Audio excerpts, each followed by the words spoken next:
श्री प्रेमानंद जी ने सुनाई है, जो आपके कानों को ही नहीं बल्कि आपके हृदय को भी सुख शांति देगी। मथुरा नगरी में एक समय शूरसेन के धर्मात्मा पुत्र वसुदेव जी का विवाह देवकी जी के साथ बड़े ही धूमधाम से संपन्न हुआ। देवकी जी सौंदर्य और गुणों की खान थीं और वसुदेव जी सत्यनिष्ठ और ज्ञानी पुरुष थे।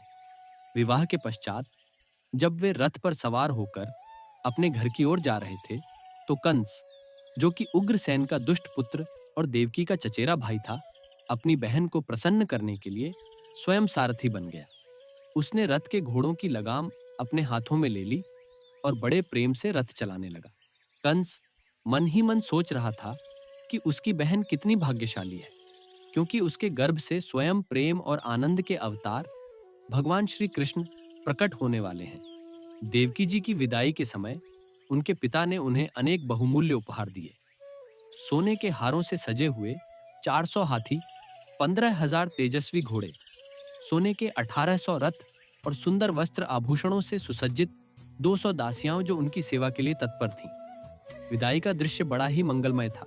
शंख, तुरही, मृदंग और दुदुम्बियां एक साथ बज रहे थे और कंस स्वयं अपनी बहन के रथ की लगाम पकड़े हुए उसे सुखद भविष्य की कामनाएं दे रहा था। किंतु तभी आकाश में एक गंभीर और भयानक वाणी गूंजी। आकाशवाणी ने कहा, हे मूर्ख कंस, जिस बहन को तू इतने प्रेम से रथ में बैठाकर ले जा रहा है, उसी के 8वें गर्भ से उत्पन्न बालक तेरा विनाश करेगा। वह देवी तुझे मृत्यु के घाट उतारेगी। यह आकाशवाणी इतनी स्पष्ट और तीव्र थी कि रथ पर सवार सभी लोग भय से कांप उठे। यह वाणी ऐसी लग रही थी जैसे स्वयं भाग्य ने उनके भविष्य की घोषणा कर दी हो।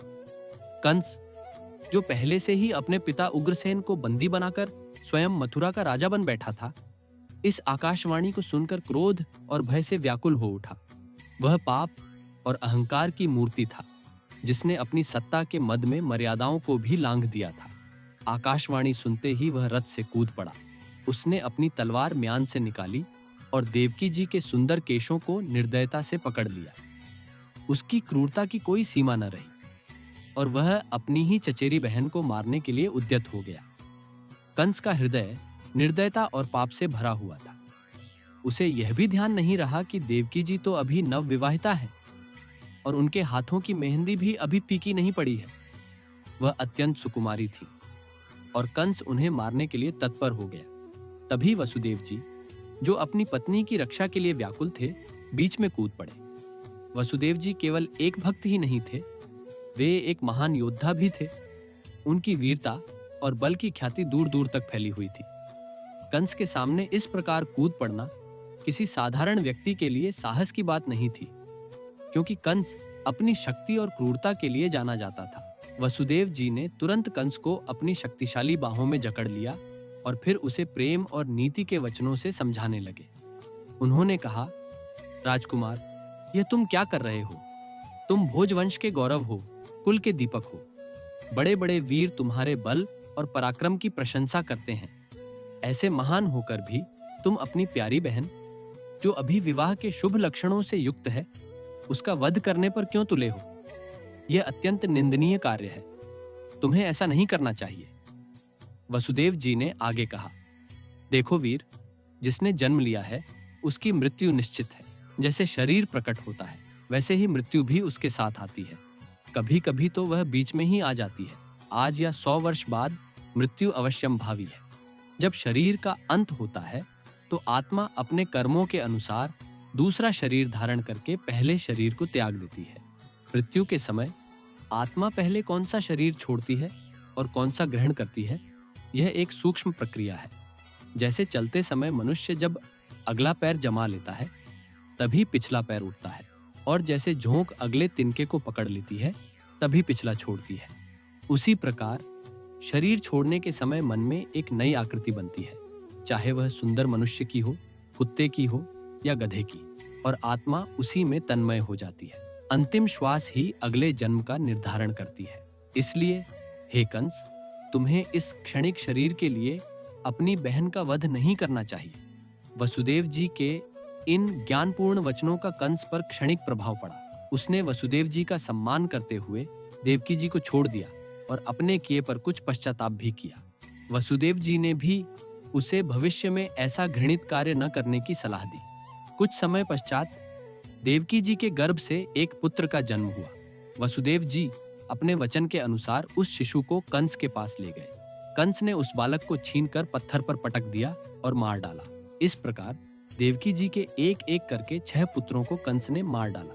देवकी जी और वसुदेव जी को हर बार अपने पुत्रों को खोने का गहरा दुख होता था, परंतु वे विवश थे और कंस के अत्याचार के सामने कुछ नहीं कर सकते थे।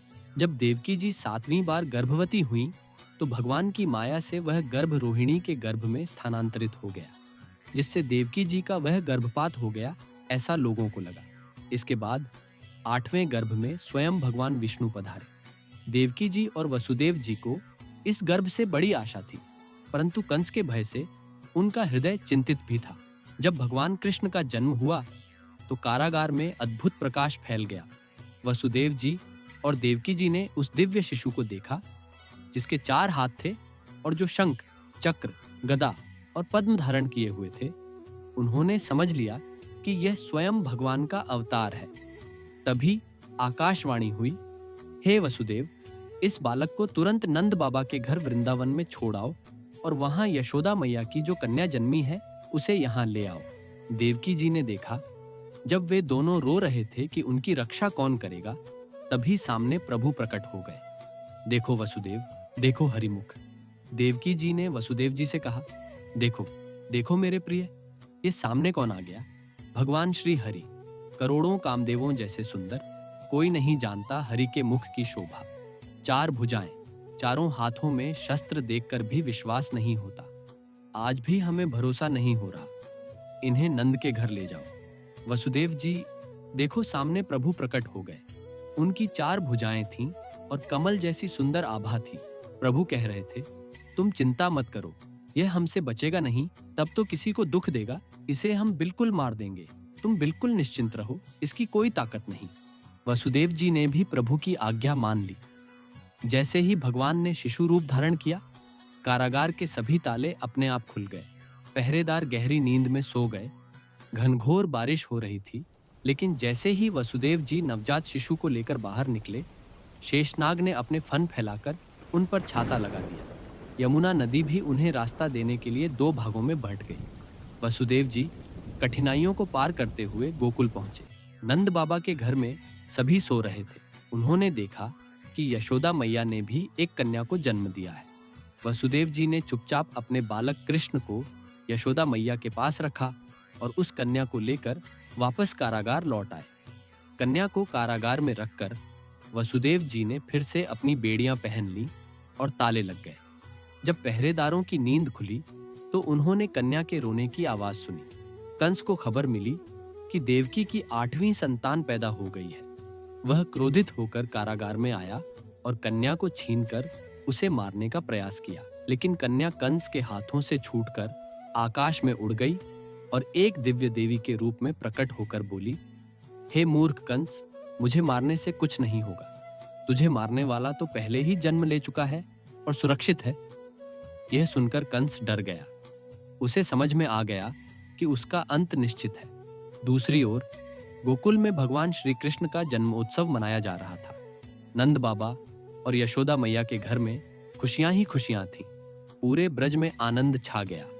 भगवान श्री कृष्ण ने अपनी लीलाओं से सबको मोहित किया और बड़े होकर कंस का वध करके धर्म की स्थापना की। इस प्रकार प्रेम, भक्ति और विश्वास की शक्ति से भगवान ने अपने भक्तों को बचाया और अधर्म पर धर्म की जीत हुई, जिससे पूरे संसार में शांति और खुशहाली फैल गई।